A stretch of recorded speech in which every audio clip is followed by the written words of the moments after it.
Sekjen PDIP Hasto Kristianto memberi peringatan kepada Partai Golkar agar tidak mengganggu jatah kursi DPR.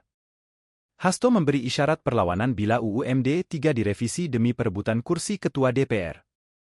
Demikian disampaikan Hasto merespons isu Golkar yang masih berpeluang menempati kursi ketua DPR seusai gelaran pemilu 2024 melalui revisi UU MD 3. Respons ini disampaikannya saat ditemui di kantor DPP PDIP pada Senin, 25 Maret 2024.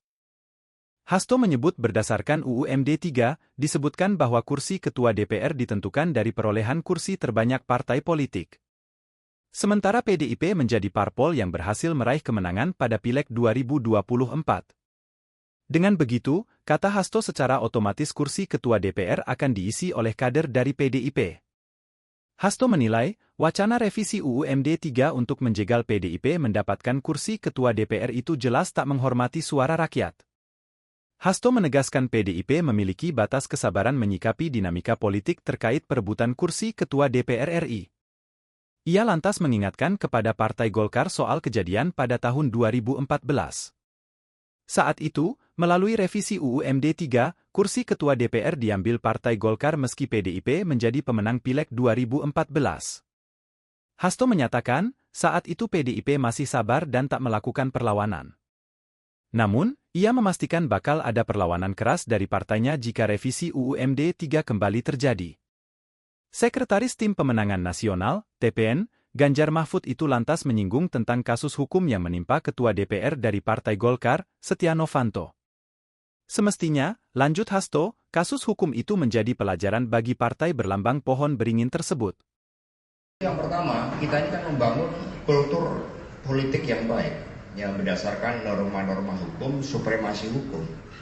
Jadi, dari Golkar itu mungkin melihat, kalau Pak Jokowi saja itu bisa merubah hukum di MK yang seharusnya tidak boleh diintervensi oleh Presiden, ternyata terbukti melalui hubungan kekeluargaan, maka jangan-jangan bisa. Nah, teman yang dari Golkar itu harus belajar dari 2014.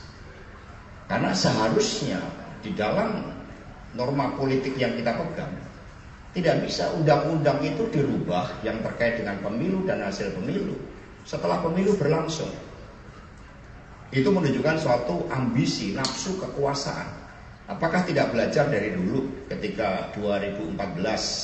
Seharusnya apa yang disuarakan oleh rakyat melalui pemilu itu one electoral process yang juga direpresentasikan di DPR. Ketika ada ambisi kekuasaan untuk merubah-rubah seperti itu, ya nanti bisa terjadi konflik sosial, bisa berdarah-darah nanti. Sehingga jangan sulut sikap dari PD Perjuangan yang tahun 2014 sudah sangat sabar. Download Tribun X sekarang, menghadirkan lokal menjadi Indonesia.